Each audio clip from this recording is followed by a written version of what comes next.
Hi third grade Mustangs, it's Miss Gurule here. We're getting ready to do lesson 4 in science, but before we start I wanted to introduce you to my cat PJ. I heard from one of the third grade students that you wanted to meet our pets, so I grabbed her before I start teaching so that I can introduce you to her. This is PJ. Say hi, PJ. She looks like a really big kitty, but it's mostly just fur. And she is due for a haircut, but since all those things are canceled as of right now, she probably won't be getting a haircut for a while. Okay, say bye to the boys and girls. Thanks, PJ. Okay, welcome to week 3 of distance learning. We are going to do lesson 4 in science today in our Healthy Me human body lessons. So I wanted to introduce you to lesson 4, what we'll be doing today. We're going to focus on the muscular system this week.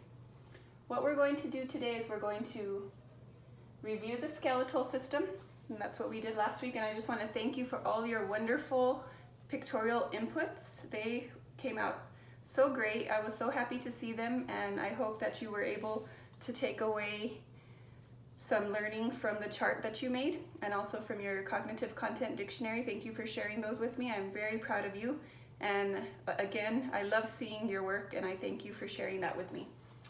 We are going to add 2 new words. Actually, we're going to add 3 new words to our cognitive content dictionary, and that's what we're doing today.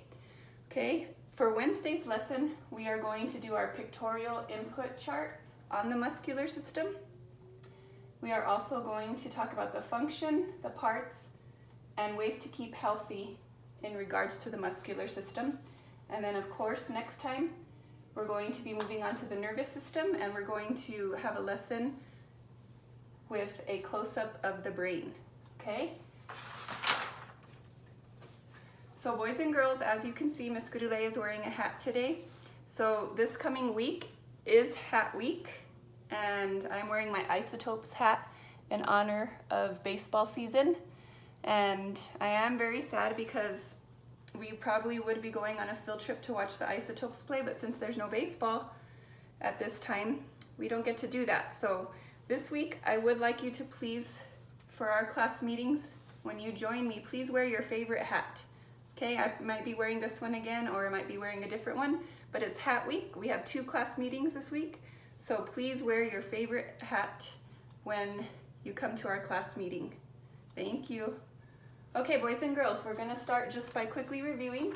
So last week we did a pictorial input chart on the skeletal system, and I wanted to make sure that you can read my writing. And this is a CL. And I apologize if some of you thought that was a D, okay? Trying to make sure that I write clearly so that you can see the words that I'm writing, okay? So again, thank you for those wonderful input charts that you sent me. We learned about the skeletal system last week. I do have to share with you just real quick. My daughter is 6 years old. Her name is Violet. My class knows her. Some of you other students in the other 3rd grade classes might know her. She also participates in the lesson, and she wanted to make sure that I showed you her skeletal system pictorial input. She's real cute. She loves my students, and she loves doing what you are all doing as well. Okay, so just a quick review of the skeletal system functions. That also means the purpose, why we have the skeletal system. So without the skeletal system, we would be floppy like a beanbag. There are 206 bones in the skeleton. They give your body its shape, so when kids get taller, their bones are growing. They let you do work. For example, your finger bones work together so you can write. Bones protect what is inside of your body. And imagine what could happen to your brain without the skull bones that protect it. That's the function. Okay, the parts or the pieces of the skeletal system are your 206 bones, but when you were born, some of them fused or joined together. There are skull bones and jaw bones that shape our head and protect our brain. The jawbones shape our mouths and let us do important work of eating and talking. The ribs shape our chest and protect our lungs and heart, and your spinal column shapes your back and protects your very important spinal cord. Joints like knees and elbows and fingers help your body bend and do work. The ways to keep our skeletal system healthy.